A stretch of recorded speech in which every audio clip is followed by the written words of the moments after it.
Selamat pagi. Pada kesempatan ini, saya dan teman sekelompok saya akan menjelaskan sedikit tentang perkembangan storage yang biasa kita gunakan sebagai perangkat keras untuk menyimpan file, baik bersifat teks, video, maupun audio pada komputer. Sebelum saya memulainya, saya akan memperkenalkan diri saya dan teman sekelompok saya. Bobby Bardamenta Bangun sebagai pencari materi, Rizky Febriano Lumban Gaul sebagai editor 1, Adi Putra Sinaga sebagai editor 2, Ronaldo Simbolon sebagai operator, dan saya sendiri, Cornelius Lembal Nobrutu sebagai moderator. Baiklah, saya akan memulainya. Yang pertama yang akan kita bahas yaitu pengertian SSD. SSD singkatan dari Solid State Drive atau Solid State Disk, yang merupakan perangkat penyimpan data yang menggunakan serangkaian IC sebagai memori yang digunakan untuk menyimpan data atau informasi. Kita bisa lihat ini merupakan gambar dari SSD. Perangkat SSD menanamkan chip memori berbasis silikon sebagai media penyimpanan untuk menulis dan membaca data persisten. SSD juga dikenal sebagai flash drive atau kartu flash. Dimasukkan ke dalam slot di komputer server, disebut sebagai penyimpan flash server, site, atau sebagai bagian dari sistem penyimpanan berbagai perusahaan flash. Sebagai analogi, kita mungkin tidak asing lagi dengan USB flash drive atau USB thumb drive atau USB memory stick. Sebuah alat elektronik yang kita gunakan untuk menyimpan data yang sering kita bawa kemana-mana, yang dicolokkan pada terminal USB komputer saat ingin mengambil atau menyimpan data. SSD bisa dianggap sebagai versi canggih dari USB flash drive dengan kapasitas yang jauh lebih besar dan berfungsi sebagai pengganti hard disk yang selama ini digunakan pada perangkat komputer.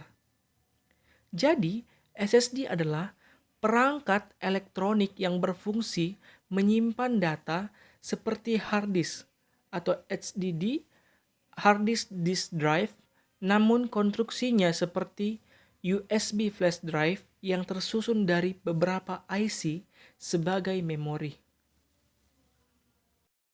Yang kedua yaitu perkembangan solid state drive atau SSD.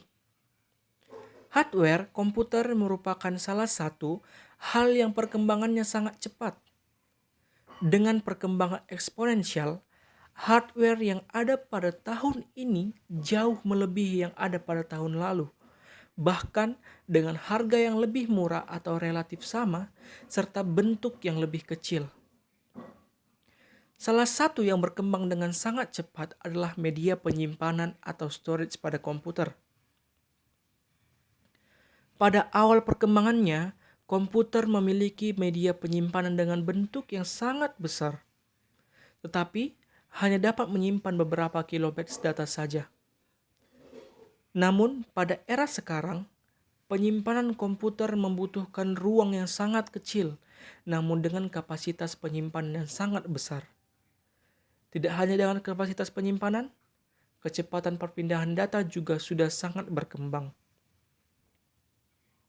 Kita bisa lihat pada gambar. Solid State Drive atau SSD merupakan salah satu jenis penyimpanan pada komputer.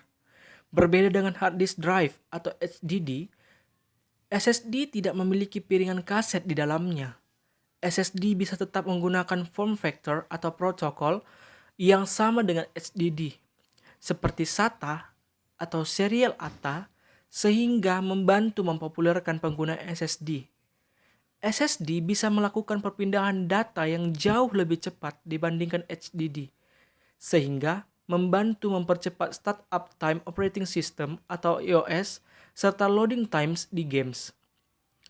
Karena tidak ada komponen mekanik pada SSD. SSD tidak terlalu bersuara, tidak membutuhkan daya listrik yang tinggi, serta panas yang dihasilkan tidak setinggi HDD. Dengan kondisi sekarang, harga SSD masih lebih mahal dibandingkan HDD dengan kapasitas penyimpanan yang sama. Yang ketiga, M.2 SSD. Perkembangan storage komputer lebih ditekankan ke SSD dibandingkan ke HDD. Sehingga sekarang sudah ada SSD yang berbentuk lebih kecil yang disebut sebagai M.2. Bentuk M.2 SSD sendiri lebih mirip ke RAM dibandingkan ke 2.5 SSD. M.2 SSD sendiri juga terdiri dari banyak jenis seperti 2230, 2242, 2260, 2280, dan 22110. Di mana dua digit pertama merupakan lebarnya, serta digit sisanya merupakan panjangnya. Perlu diketahui bahwa tidak semua motherboard bisa mensupport M.2 SSD.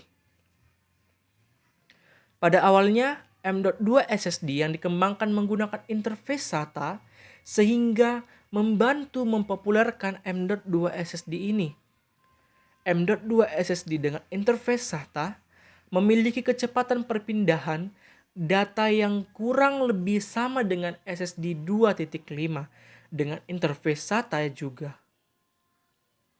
M.2 SSD mulai berkembang dan sekarang ada yang menggunakan interface PCIe atau yang sering disebut sebagai Peripheral Component Interconnect Express, di mana PCIe dapat melakukan perpindahan data yang jauh lebih cepat dari SATA. M.2 SSD dengan interface PCIe juga lebih mahal dibandingkan dengan interface SATA. Teknologi M.2 SSD yang terbaru adalah NVMe atau Non-Volatile Memory Express, di mana NVMe ini bukanlah interface seperti SATA atau PCIe. NVMe sendiri lebih seperti upgrade version dari PCIe karena dia tetap menggunakan interface PCIe sehingga meningkatkan performa jauh lebih tinggi lagi. Dengan teknologi penyimpanan komputer yang ada sekarang, bisa dikategorikan 3 jenis penyimpanan yang bisa digunakan, yaitu HDD, SSD, serta M.2 SSD. Dalam hal ini, performa berbanding lurus dengan harga, di mana HDD jauh lebih murah dengan penyimpanan yang jauh lebih besar, sedangkan M.2 SSD jauh lebih mahal dengan performa yang jauh lebih cepat juga. Kita sebagai pengguna komputer perlu lebih bijak untuk memilih penyimpanan komputer, di mana untuk penggunaan sehari-hari dengan tugas yang ringan, HDD bisa mencukupi kebutuhan kita. Namun, lebih baik jika kita juga memiliki SSD atau M.2 SSD yang diinstal OS dan aplikasi penting sehingga pekerjaan kita lebih cepat. Perlu diingat, juga belum semua motherboard mensupport M.2 SSD. Yang keempat, komponen-komponen SSD dan fungsinya. Ada beberapa komponen-komponen SSD antara lain. Yang pertama, controller. Controller yang terdapat pada SSD berfungsi untuk menjembatani komponen memori NAND pada SSD dengan komputer. Controller adalah sebuah embed prosesor yang menjalankan kode firmware. Controller menjadi faktor penting yang mempengaruhi performa SSD. Fungsi-fungsi yang dilakukan oleh controller diantaranya error correction atau ECC, wear leveling, bad block mapping, read scrubbing and write disturb management, read and write chasing, garbage collection, and encryption. Yang kedua, flash memory base. Sebagian besar pabrik menggunakan non-volatile NAND flash memory dalam pembuatannya karena lebih murah dibandingkan DRAM dan mampu mempertahankan data tanpa suplai daya terus-menerus dan menjamin data tetap persisten walau daya mendadak mati. Flash memory memang lebih lambat dibandingkan DRAM dalam hal kecepatan akses. MLC dapat menyimpan 4 keadaan atau state atau 2 bit per sel memori, sehingga kecepatan data tinggi, oleh karena itu juga menghasilkan banyak error, kecepatan penulisan data yang lebih rendah, dan konsumsi daya tinggi, namun harganya lebih murah dibandingkan SLC. SLC dapat menyimpan 2 keadaan atau state atau 1 bit per sel memori. Kecepatan baca dan tulis data lebih cepat. Konsumsi daya rendah dan daya tahan sel memori tinggi, akan tetapi SLC lebih mahal. Yang ketiga, DRAM base. SSD yang menggunakan DRAM adalah memfokuskan pada kecepatan akses data yang ultra. SSD yang menggunakan DRAM biasanya menggunakan baterai internal atau AC atau DC adapter dan sistem backup storage untuk mempertahankan persistensi data selama tidak ada listrik dari sumber listrik luar. Jika listrik padam, maka baterai menyediakan tenaga selama penyalinan data dari RAM ke backup storage. Saat listrik kembali hidup, informasi disalin kembali ke RAM dari backup storage dan SSD melanjutkan operasi tadi, sama halnya dengan fungsi hibernate pada sistem operasi. Yang keempat, cache atau buffer. SSD flash memory base umumnya menggunakan DRAM kapasitas kecil sebagai cache seperti pada hard disk. Data yang sering digunakan akan tetap ada di cache selama drive beroperasi. Setelah tidak ada operasi, data akan hilang. Tetapi sebuah pabrik controller SSD, SandForce, tidak menggunakan DRAM cache dalam desainnya, tetapi tetap bisa mencapai performa tinggi. Yang kelima, baterai atau superkapasitor. Komponen lainnya yang meningkatkan performa SSD yaitu kapasitor atau baterai. Ini diperlukan untuk menjaga integritas data sehingga data dalam cache dapat disalin ke drive ketika listrik padam. Ada beberapa yang tetap menyimpan data dalam cache sampai listrik hidup kembali. Baterai atau superkapasitor sangat dibutuhkan oleh SSD dengan memori flash type MLC karena data sangat rentan korup jika listrik padam. Namun, untuk SSD dengan memori flash type SLC, masalah korup data tidak ada dan memang kebanyakan tidak dilengkapi baterai dan superkapasitor. Yang keenam, fitur dan teknologi SSD. Dari sisi sifatnya, SSD dapat digolongkan menjadi dua, yaitu berbasis flash dan berbasis DRAM atau Dynamic Random Access Memory. Di pasaran saat ini banyak kita temui teknologi SSD berbasis flash.